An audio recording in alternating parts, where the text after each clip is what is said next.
গ্রাম আর শহরের মধ্যে কিন্তু অনেক তফাৎ। আসলে গ্রামের খাবার-দাবার, গ্রামের পরিবেশ সবকিছু মিলেই কিন্তু অন্যরকম একটা সৌন্দর্য।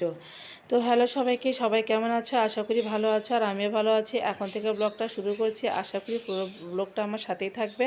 আর অবশ্যই তোমাদের ভালো লাগবে। আর ভালো লাগলে অবশ্যই একটা লাইক, কমেন্ট আর সাবস্ক্রাইব করে দেবে। সাথে একটু শেয়ারও করে দেবে।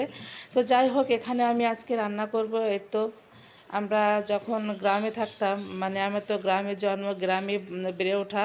তো তখন কিন্তু আমরা দেখা যেত অনেক সময় সকালবেলা হোক কিংবা রাত্রে এই ডাল এভাবে রান্না করে কিন্তু খেতে খুব ভালো লাগে। তো এখন আমি মাঝে মধ্যে রান্না করি। তো যাই হোক, ডালগুলো ভালো করে ধুয়ে পরিষ্কার করে নিয়ে তারপরে আমি কিন্তু চুলায় বসিয়ে দিয়েছি। তো আজকে আমি গ্যাসে রান্না করব। তো ডাল ধুয়ে তারপরে কিন্তু দিয়ে দিলাম কাঁচামরিচ, তারপরে দিলাম কাঁচা রসুন, কাঁচা পেঁয়াজ আর লবণ আর একটুখানি সরিষার তেল দিয়ে নাড়াচাড়া করে দিয়ে কিন্তু আমি এই তো ডালটা বসিয়ে দিয়েছি। আর এর মধ্যে কয়েকটা আলু সিদ্ধ দিয়েছি আলু ভর্তা বানানোর জন্য। আর এভাবে ডাল রান্না করে এর সাথে আলু ভর্তা, ডিম ভাজি কিন্তু খেতে খুবই ভালো লাগে। তো যাই হোক, এদিকে কিন্তু আমার ডালটা মোটামুটি একটু ফুটে গেছে। তো আলুগুলো এখনও সেভাবে সিদ্ধ হয়নি, আর একটু সিদ্ধ করে তারপরে আলুগুলো আমি উঠিয়ে ভর্তা বানাবো। তো এদিকে আবার রাইস কুকারে ভাতটা বসিয়ে দিয়েছি, ভাতে বলক এসে গেছে। তো ঢাকনাটা একটু উঠিয়ে দেবো যাতে করে মানে বলক উঠে না পড়ে যায়।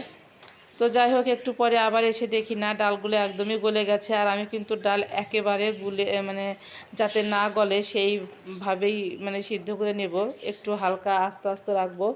তো যাই হোক, ডালটা হয়ে গেছে। একটুখানি লবণ লাগতো, লবণ দিয়ে দিলাম। আর যেহেতু এই ডাল আমি ফোড়ন দেব না, জাস্ট এইভাবেই খাবো, কারণ এইভাবে খেতে খুব ভালো লাগে। ওই তো কাঁচা পেঁয়াজ আর কাঁচা রসুন যে দিয়েছি, এর যে একটা ফ্লেভার, এগুলো তো সিদ্ধ হয়ে একটা সুন্দর ফ্লেভার বের হয়েছে, ওই জন্য আর এর মধ্যে কোনো রকম ফোড়ন দেবো না। তো ডালটা নামিয়ে আমি সিদ্ধগুলো বের করে নিয়েছি। এখন এই তো পেঁয়াজ ভাজি করে নিয়েছি আর শুকনো মরিচ ভাজি করে ডলে নিয়ে আমি এই তো ডালের মধ্যে দিয়ে দিলাম। আর এই ডালটা খেতে কিন্তু অসম্ভব স্বাদ আর কি। আর এই ডাল আমরা অনেক সময় এটাকে বলে থাকি ডাল ঘুটাও বলি, আবার অনেকে ডাল ভর্তাও বলে থাকে, অন্যরকম একটা ডাল ভর্তা। আর এদিকে আমি আলু ভর্তা মাখিয়ে নিচ্ছি। তো শুকনো মরিচ ভেজে তারপরে পেঁয়াজ ভাজি করে নিয়ে এই তো ভর্তা সুন্দর করে মাখিয়ে নিচ্ছি।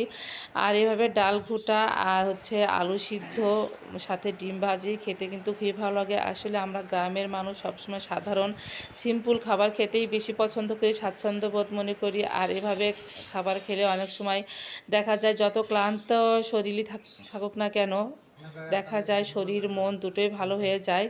আসলে আমরা গ্রামের মানুষরা এরকম সাধারণ খাবারের মধ্যেও অনেক সুখ, অনেক স্বাচ্ছন্দ্য, অনেক শান্তি পেতাম। আর এরকম খাবার থাকলে আমার মনে হয় সাথে আর কিছুই লাগবে না, মাছ মাংস যাই বলো সব কিছুই এর কাছে হার মানবে। তো যাই হোক বন্ধুরা, আজকের মতো কথা বলতে বলতে এখানেই বিদায় নিচ্ছি। এদিকে আমার দেখো ফুল গাছগুলো এত সুন্দর ফুল ফুটেছে, দেখে আমার মনটা জুড়িয়ে যায়। তো মাঝে মাঝে আমি এখানে এসে একটু দাঁড়াই আর ফুলগুলো তাকিয়ে তাকিয়ে দেখি ওরা কত নিষ্পাপ।